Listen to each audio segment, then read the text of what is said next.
Hey guys, welcome back to my channel. And this is going to be real enlightening to a lot of people, is that the golf swing, and I like to get right into it. If you guys are new, like, subscribe, share, go to my website, rkswingking.com, but I like to go ahead and get right into it.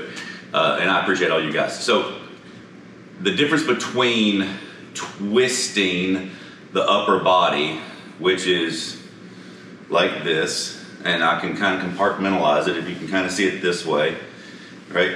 And trying to turn and move, this is moving weight and this is moving pressure. The difference of it is that I'm literally pushing into the ground and kind of screwing my foot around, and what that's doing is loading weight into the right leg or trail leg. If you are the trail leg player, then what will happen is you will go from a little bit, you always have to have some kind of force before motion. So you don't just twist. If I just twist, yes, my weight is over here, but that's not gonna get it done, because from here, now I'm just gonna move my weight back. And the reason why I'm really doing this video is because I really see a huge number do this fault, okay? Okay, this is their lead pelvis goes to the target like this. So to do that, you can't have any ground pressure in your leg. If you put pressure down, literally feel like that you are screwing your whole foot into the ground like this, you will see that it is almost 1000% impossible to push your pelvis this way without taking pressure off of that leg. You can clearly see this. So what's going to happen? Why does that happen? Because when people turn first, then what happens is the pelvis goes this way, and this is what you've been trained to do and been told to do too many times. So this is that. Now, if you are a lead leg, you will not just push this way. If I just push, what am I really doing? I'm moving my weight and the pressure. That's not what I'm talking about. I'm talking about I'm putting pressure into the ground in the foot. So it's like if you had a bug on the ground. So I'm from Nashville, Tennessee. We have these things called fire ants. So a fire ant is something that you hardly can kill, and you've got to shred it, okay? So imagine there's a fire ant under your foot, where it's with a shoe on, obviously. You're not gonna just stomp on it repeatedly, it just bounces right back up. You're gonna literally feel like you screw that into the ground and you're trying to like tear it up.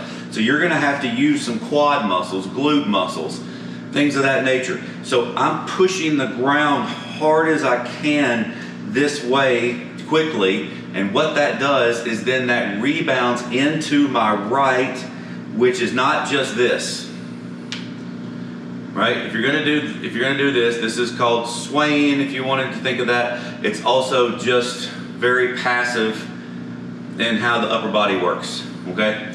So this is the lower body support that people don't talk about. You've got to go to the gym, you've got to work on proprioception, get a slack block. I've showed a video about that before. You get it on Amazon.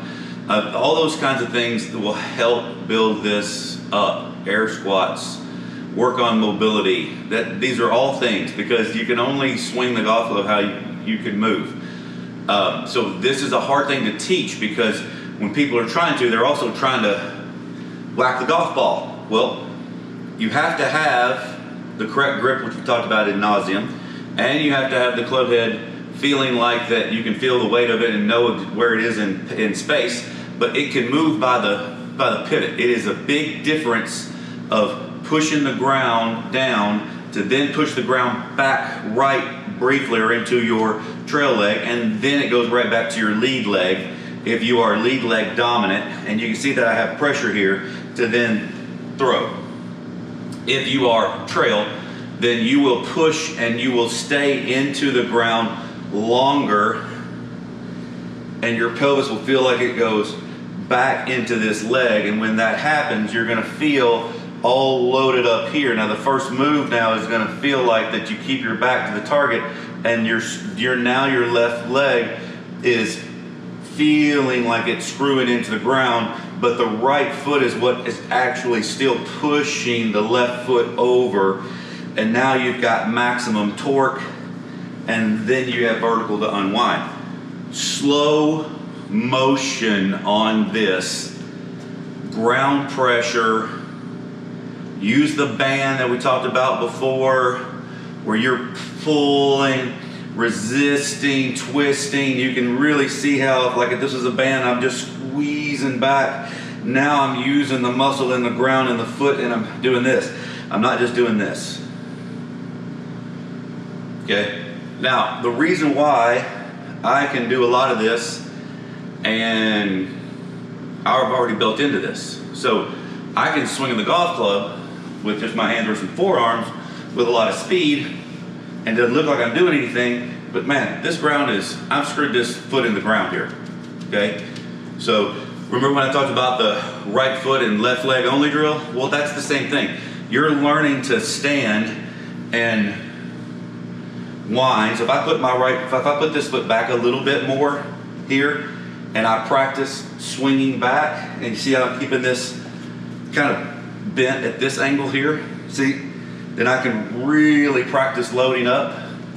Just like on the follow through, I'm practicing here, and now I'm really feeling that tension against it. I'm not just standing there, just letting my body twist and move in the wind. So that's the difference. That's the reason why I'm saying that this is there's a huge difference between the pivot, between just twisting the upper body and actually pressuring the ground. So this is pressuring the ground, and this is just twisting the body. So one is lifeless, like most people's golf swings, and this one is not, okay? So what you think you're doing and doing are two different things.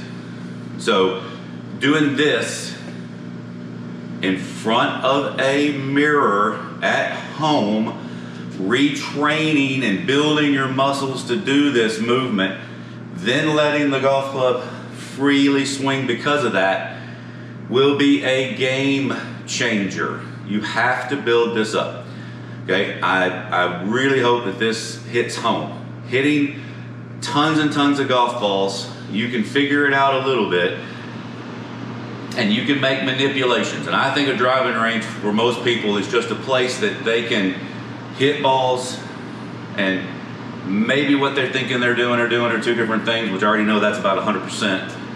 And then I could hit the ball dead straight, even if I'm out here, up here, like I say, Seguto said, hey, tuck the elbow in, or any of these other methods. I'm trying not to be a method teacher. So you can still hit the golf ball dead straight from here. You figure out a way on the ground to kind of push it, and then all of a sudden the club face is square.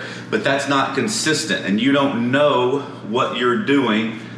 And how you can train yourself more efficiently is get in front of a mirror. Driving range to me is absolutely worthless, except for when you hit balls with a clear purpose and a feel and the reel, and then you can see about the results. And then from there, then you go play golf. All right. I hope that helps everyone. You can check out my website, like I said before, rkswingking.com. Like and subscribe and share. It makes such a huge difference in not just my life, but getting other people out there the word. They can see my videos, and I hope everybody plays much better golf. All right, everybody have a great day.